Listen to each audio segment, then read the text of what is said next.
All right, you guys wanted a video on EDGAR, so let's do it. In on the website, you can click on any ticker you want, and you can bring up the SEC filings data. And then from here, you can find pretty much whatever you're looking for. One of the things that's important to note about the default settings of EDGAR is it ignores ownership data. So if you want to view ownership data, you have to click that. And then you have all your document types here. What I've done is I created a website for you guys, which basically shows every SEC form type. There's like 400 of them. And I've tried to highlight the ones that are important. And what I'll do is I'll go through and I'll put notes explaining what information is important in each of these documents. I've already done that for the 8K, which is what we're going to look at today. So these are all the item numbers. The way that the SEC has things structured is you have your class, so businesses and operations, and then you have your identifier. So if it's a material definitive agreement, then it's item 101, etc. The ones that are most important for people who are trading, I've highlighted here, and I've also included whether or not the information is going to be lagging or leading, and whether or not you should consider it important. And then again, I put notes in here with specifics about what you want to look at and what you want to look for. I've also put information here about form codes. These are related to Form 4s, which are the continuing filing for insider trading. Like you file a Form 3 if you're a new insider, and then a Form 4 if you make changes, so additions or purchases or whatever. And then has all the listed codes in here, but the only ones that you care about are going to be P&S. Like I said, as I go through all of this, I will make tabs for each of the form types to kind of give you guys a little cheat sheet. But all right, so here's EDGAR. The first thing, if you're looking for a company, you can enter it over here, and it'll bring up a dashboard version of what we show. We actually link directly to the filings page itself, which is just this form element, or sorry, just this table element here. So when you click this link, you're going to get to this page as opposed to the dashboard.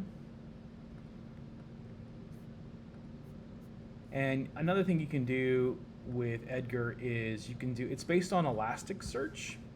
This is a change that they made in 2022, I think. So EDGAR's been around since, well, they started building it in the 80s, but it's been required usage since I think 96.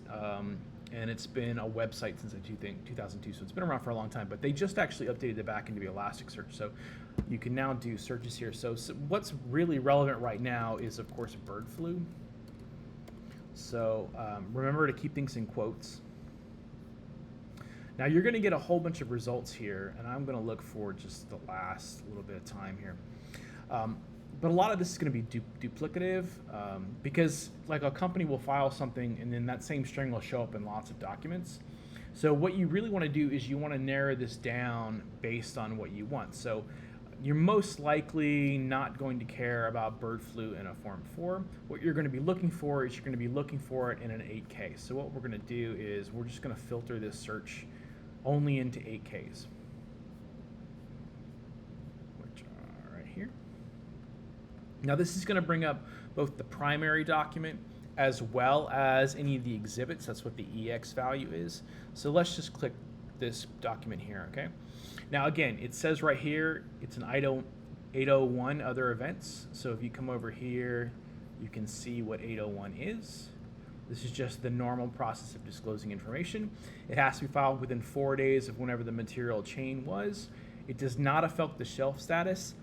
This is important because if a company is still able to file the S3, which is the long form, what that means is that they're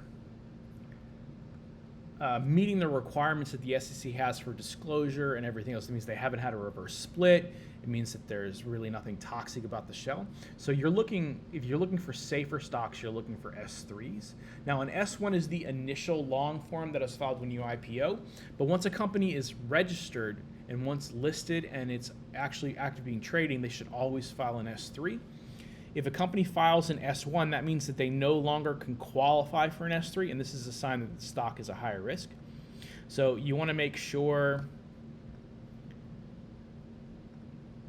that you're looking at the registration for S3s.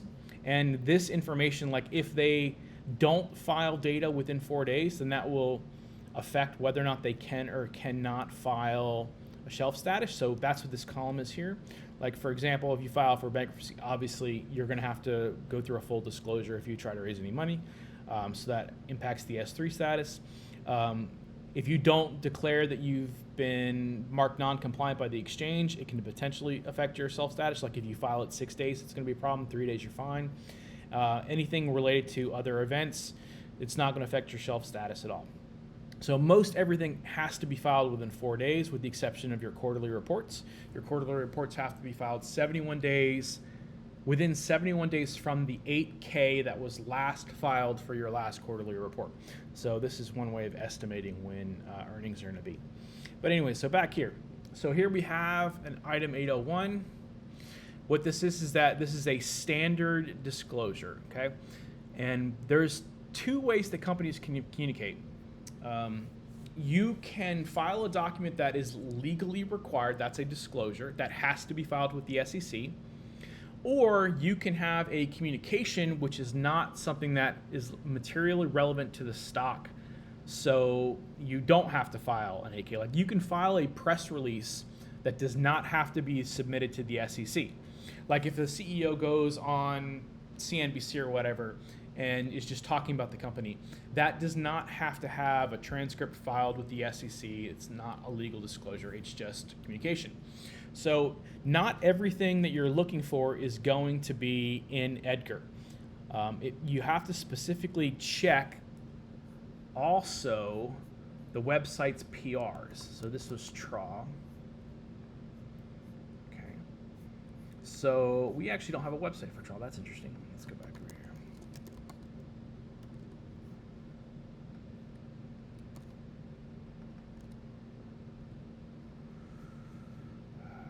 That's not what I want. I want the website. Here it is.